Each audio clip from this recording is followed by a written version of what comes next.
ശ്രീ ബിനോയ് വിശ്വം കൂടി നമുക്കൊപ്പം ചേരുന്നു. CPI സംസ്ഥാന സെക്രട്ടറി ശ്രീ ബിനോയ് വിശ്വം, ഒരുപക്ഷേ ഒരു ഒരു ഒരു കഥാകാരൻ, ഒരു സിനിമ ചലച്ചിത്ര തിരക്കഥാകൃത്ത് എന്നതിനപ്പുറം തുഞ്ചൻ പറമ്പൊക്കെ യാഥാർത്ഥ്യമാക്കാനും തുഞ്ചൻ സാഹിത്യം പുതിയ തലമുറയിലേക്ക് സന്നിവേശിപ്പിക്കാനും അദ്ദേഹം ചെയ്ത സംഭാവനകളൊന്നും മലയാളത്തിന് മറക്കാൻ കഴിയില്ല. ആലങ്കോട് ലീലാകൃഷ്ണൊക്കെ ചില ആൾക്കാരൊക്കെ സൂചിപ്പിച്ചതുപോലെ തുഞ്ചൻ പറമ്പിനി അനാഥമാകുമെന്ന് പോലും സംശയിക്കുന്ന ആളുകളുണ്ട്. ശ്രീ ബിനോയ് വിശ്വം. അതെ, MTയെ പറ്റി പറയുമ്പോൾ എഴുത്തുകാരൻ, നോവലിസ്റ്റ്, തിരക്കഥാകൃത്ത്, സിനിമാ തിരക്കഥാകൃത്ത്, സംവിധായകൻ, പത്രപ്രവർത്തകൻ, സംഘാടകൻ എന്ന് വേണ്ട നമുക്ക് അത്തരത്തിലുള്ള സർഗഭാവനയുടെ എല്ലാ മേഖലയിലും പറയാവുന്ന ഒരുപാട് കാര്യങ്ങൾ പറയേണ്ടി വരും. മഹാനഷ്ടം എന്ന വാക്കിൻ്റെ അർത്ഥം നമ്മളിപ്പോൾ അനുഭവിക്കുകയാണ്. ഇതൊരു വലിയ വിടവ് തന്നെയാണ്. ആ വിടവിൻ്റെ ശൂന്യത നികത്താൻ എത്ര കാലം നമുക്കിനിയും വേണ്ടിവരുമെന്ന് എനിക്കറിയില്ല. MT അഗാധമായ ഉൾക്കാഴ്ചയോടുകൂടി സമൂഹത്തെ നോക്കി പഠിച്ച എഴുത്തുകാരനാണ്. സമൂഹ ജീവിതത്തിൻ്റെ ഓരോ സ്പന്ദനങ്ങളെ അദ്ദേഹം ചെറുപ്പകാലം മുതലേ പകർത്തി വയ്ക്കാൻ ശ്രമിച്ചു. അദ്ദേഹത്തിൻ്റെ ആദ്യകാല സൃഷ്ടികളിലെല്ലാം കാണാവുന്നത് അതാണ്, സംഘർഷങ്ങളാണ്. തകരുന്ന ഫ്യൂഡൽ വ്യവസ്ഥയുടെ ഫലമായിട്ട് സാധാരണ ഇടത്തരം ജീവിതങ്ങളിലെ, കുടുംബങ്ങളിലെ ഒരുപാട് ദുഃഖങ്ങളും ദുരിതങ്ങളും ആത്മസംഘർഷങ്ങളും എല്ലാമായിരുന്നു ഇതിവൃത്തങ്ങൾ.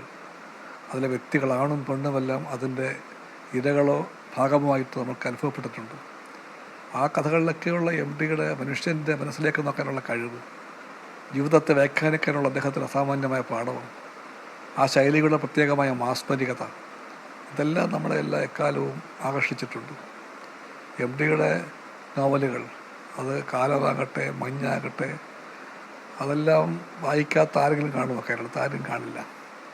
പിന്നീട് അദ്ദേഹത്തിൻ്റെ ഇതിഹാസങ്ങളെ അടിസ്ഥാനമാക്കിയുള്ള നോവലുകൾ, അതിലെ വ്യാഖ്യാനങ്ങൾ, അദ്ദേഹം കൊടുത്ത ഭീമസേനന് കൊടുത്ത പുതിയ പുതിയ പരിവേഷം, ഇതെല്ലാം നമ്മൾ ഓർത്തു നോക്കുമ്പോഴത്തേക്ക് MT എന്ന് പറയുന്ന പ്രതിഭാശാലിയുടെ കൈവരുതിൻ്റെ, ബുദ്ധിശക്തിയുടെ, നിരീക്ഷണ പഠനത്തിൻ്റെ എല്ലാം മാനങ്ങൾ ആരെയും അത്ഭുതപ്പെടുത്തും.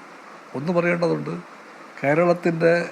കേരളപ്പിറവിയുടെ 50ാം വാർഷികത്തിൽ ഒരു ചോദ്യമുണ്ടായി. MTയോട് തന്നെ ചോദിച്ചു, ഈ 50 വർഷങ്ങൾ കേരളം കണ്ട ഏറ്റവും മഹത്തായ സംഭവം ഏതാണ്? സംശയമൊന്നും കൂടാതെ MT പറഞ്ഞു, ഭൂപരിഷ്കരണമാണെന്ന്. എത്ര ശരിയാണത്! ഒരു പൊളിറ്റിക്കൽ നിരീക്ഷകന് പോലും പറയാനാകാത്ത അത്രയും കൃത്യതയോടു കൂടി അദ്ദേഹം പറഞ്ഞു, ഭൂപരിഷ്കരണമാണ് കേരളം കണ്ട ഏറ്റവും മഹത്തായ സംഭവ വികാസം എന്ന് പറയാൻ കാരണം അദ്ദേഹത്തിന് അറിയാം ജന്മിത്വം എന്തായിരുന്നുവെന്ന്. അതിൻ്റെ ആഘാതങ്ങളിൽ പെട്ടുപോയ കുടുംബങ്ങളെപ്പറ്റി അദ്ദേഹത്തിന് അറിയാം. അവസരത്തിലൊക്കെ നമ്മളതാണ് കാണുന്നത്. അതിൻ്റെ എല്ലാം ഒരു ഭാഗമായിട്ട് സമൂഹത്തിനെ അദ്ദേഹം നോക്കുന്നത് നല്ല പുരോഗമനവാദിയായിട്ടുള്ള മനുഷ്യനെ പോലെയായിരുന്നു. MT ഒരിക്കലും ഒരു രാഷ്ട്രീയ ചേരികളുടെ ഭാഗമായിട്ട് പ്രത്യക്ഷമായിട്ട് വന്നിട്ടില്ല. പക്ഷെ അദ്ദേഹം എപ്പോഴും മനുഷ്യസ്നേഹത്തിൻ്റെയും നന്മയുടെയും സാമൂഹിക നീതിയുടെയും പക്ഷത്തായിരുന്നു. വ്യക്തിപരമായിട്ട് ഒത്തിരി ഓർമ്മകളുണ്ട്. അതെല്ലാം ഞാനിപ്പോൾ ഇവിടെ കെട്ടടിക്കാൻ പോകുന്നില്ല. അദ്ദേഹം പൊതുവേ സംസാര പ്രിയനല്ല.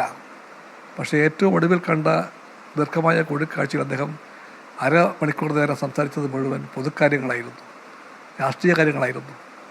എനിക്കറിയാൻ അദ്ദേഹത്തിൻ്റെ മനസ്സിലൊരു സിനിമയുണ്ടായിരുന്നു. അദ്ദേഹം സൂചിപ്പിക്കുകയും ചെയ്തു, ഒരു സിനിമയുണ്ട്, അതെപ്പോൾ ശരിയാകുമെന്ന് അറിയാൻ പറ്റില്ല, എൻ്റെ ആരോഗ്യമൊക്കെ വെച്ച് നോക്കുമ്പോഴത്തേക്ക് എനിക്ക് കൃത്യം പറയാനാകില്ല, പക്ഷേ മനസ്സിലൊരു സിനിമയുണ്ടെന്ന് അദ്ദേഹം പറഞ്ഞത്. എല്ലാവരും കാത്തിരിക്കുകയായിരുന്നു, ഞാനും കാത്തിരിക്കുകയായിരുന്നു. അത് വന്നിട്ടില്ല. എന്തായാലും MT എന്ന് പറയുന്ന ആ മഹാനായ മനുഷ്യൻ്റെ വഴികാട്ടിയുടെ ഉറ്റ എന്ന് പറയാൻ എനിക്ക് അർഹതയില്ല, കാര്യം അത്രയോ ചെറിയവനാണ് ഞാൻ. എങ്കിലും ഇടപെട്ടപ്പോഴെല്ലാം ഉറ്റവനെ പോലെ അദ്ദേഹം ചിലപ്പോൾ ഞങ്ങളെ ശാസിക്കുമായിരുന്നു.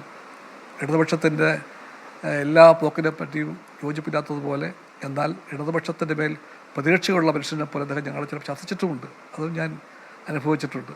പക്ഷെ അപ്പോഴെല്ലാം അദ്ദേഹം കാണിക്കുന്നൊരു തരം പ്രതീക്ഷയുണ്ട്, ലെഫ്റ്റിനെ പറ്റിയുള്ള പ്രതീക്ഷ, ഇടതുപക്ഷത്തിൻ്റെ മൂല്യങ്ങളെപ്പറ്റിയുള്ള അദ്ദേഹത്തിൻ്റെ ധാരണകൾ, ഇതൊക്കെ തീർച്ചയായിട്ടും ഞങ്ങൾക്ക് മറക്കാനാകാത്ത കാര്യമാണ്. അതൊക്കെ നോക്കുമ്പോഴത്തേക്കും ഈ നഷ്ടത്തിനെ പറ്റി പറയാൻ ഞാൻ വീണ്ടും ആ പഴയ വാക്ക് ആവർത്തിക്കുന്നു, മഹാനഷ്ടമാണിത്. ഈ നഷ്ടം അങ്ങേയറ്റം ദുഃഖകരമാണ്. ഞാൻ ഈ കഴിഞ്ഞ ആഴ്ച MTയെ കാണാൻ വേണ്ടി അവിടെ വരെ പോയിരുന്നു. അദ്ദേഹത്തിൻ്റെ മകളെ കണ്ട് ഞാൻ മടങ്ങി. ICUയിൽ പോയി കാണണമെന്ന് ചോദിച്ചപ്പോൾ ഞാൻ കാണണ്ടെന്ന് പറഞ്ഞു. എനിക്ക് MTയെ അങ്ങനെ ഒരു അവസ്ഥയെ കാണാൻ തോന്നിയില്ല, അതുകൊണ്ട് ഞാൻ മടങ്ങിയതാണ്. ICUയിൽ പോയി രോഗികളെ കാണുന്നത് അവർ സംബന്ധിച്ചാൽ പോലും അത് ശരിയല്ല എന്ന അഭിപ്രായം എനിക്കുണ്ടെങ്കിൽ പോലും അങ്ങോട്ട് പോകുമ്പോൾ ഞാൻ കരുതിയിരുന്നു എം ഡി കയറി ഒന്ന് കാണണമെന്ന്. പക്ഷെ കാണാതെ ഞാൻ മടങ്ങി. എൻ്റെ മനസ്സിലെ എം ഡി സജീവമായൊരു എം ഡിയാണ്. പതിഞ്ഞ ശബ്ദത്തിൽ എന്നാൽ നല്ല നല്ല വ്യക്തതയോടുകൂടി കാര്യങ്ങളെപ്പറ്റി പറയുന്ന, അഭിപ്രായങ്ങൾ എവിടെയും വെട്ടിത്തുറന്ന് പറയുന്ന, അതിൽ അസാമാന്യമായ തീവ്രത കാണിച്ച ആ എം ഡിയെയാണ് ഞാൻ മനസ്സിലൊരു വലിയ വെളിച്ചമായി കാണുന്നത്. ആ വെളിച്ചം കേരളത്തിൻ്റെ ജീവിതത്തെ എന്നും പ്രകാശമാനമാക്കി. ആ പ്രകാശം എത്ര കാലം കഴിഞ്ഞാലും മാഞ്ഞു പോകാതെ നമ്മുടെ ജീവിതത്തിൽ നമ്മുടെ കൂടെ ഉണ്ടാകുമെന്ന് എനിക്ക് ഉറപ്പുണ്ട്. ഞാൻ എം ഡിയുടെ സ്മരണയ്ക്ക് മുമ്പിൽ കമ്മ്യൂണിസ്റ്റ് പാർട്ടിയുടെ ദുഃഖം രേഖപ്പെടുത്തുന്നു. നാളെ നടക്കാനിരുന്ന പാർട്ടിയുടെ നവീകരിച്ച ഓഫീസിൻ്റെ എം.എൻ. സ്മാരകത്തിൽ ഉദ്ഘാടനം ഞങ്ങൾ മാറ്റിവെച്ചു. സ്റ്റേറ്റ് കൗൺസിൽ യോഗം മാറ്റിവെച്ചു. അത് എം ടിയോട് ഞങ്ങൾക്ക് ചെയ്യാൻ കഴിയുന്ന ഏറ്റവും ചെറിയൊരു ആദരവിൻ്റെ ഭാഗമാണെന്നറിയാം. ആദരവിൻ്റെ അളവ് അതിനേക്കാളെല്ലാം എത്രയോ വലുതാണ്. എം ടി എന്ന മഹാമരുവിൻ്റെ മുമ്പിൽ ഞങ്ങളെല്ലാ മനുഷ്യരെയും പോലെ കമ്മ്യൂണിസ്റ്റുകാർ എല്ലാ ആദരവോടും കൂടി സ്നേഹത്തോടും കൂടി തലകുനിച്ച് പിടിക്കുന്നു. അദ്ദേഹത്തിൻ്റെ എൻ്റെ ലേഖനം ആദ്യമായിട്ട് മാതൃഭൂമി പ്രസിദ്ധീകരിച്ച പത്രത്തിൽ എം ടിയെ സന്തോഷം. Sorry. Okay thank you Shri Binoy Viswam.